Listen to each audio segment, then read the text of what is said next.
আরব দেশের বাচ্চারা মসজিদে এসে যেরকম দুষ্টামি করে আপনি দেখলে হতবাক হয়ে যাবেন।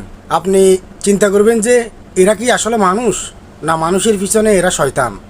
আসলে আমি আরব বাচ্চাদের খারাপ বলতেছি না, আমি ওই সকল লোকদের বিষয়ে কথা বলতেছি যারা বাংলাদেশের সকল মসজিদে বাচ্চারা যখন আসে দুষ্টামি করে, তখন কিছু মুরব্বী আছে তারা মসজিদে সবার সামনে দাঁড়িয়ে বলে যে এই বাচ্চাগুলো কে নিয়ে এসেছে। অন্যদিকে আরব দেশের লোকেরা সকল বাচ্চাদেরকে, মেয়ে হোক ছেলে হোক, তাদেরকে মসজিদের সাথে করে নিয়ে আসে।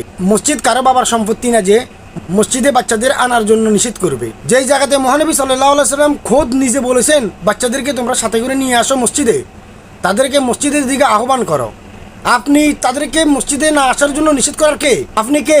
আপনি কেন নিষেধ করবেন তাদেরকে? আরব দেশের মানুষেরা তো এরকম করে না, কারো কোনো সাহস নাই বাচ্চাদের বিরুদ্ধে কথা বলার এখানে মসজিদের মধ্যে। আর বাংলাদেশে আছে, উনি বহুত বড় ফির হয়ে গেছে, 5 ওয়াক্ত আমাদের মধ্যে 3 ওয়াক্ত পড়ে, 2 ওয়াক্ত পড়েন, আর মসজিদে এসে বড় বড় কথা বলে।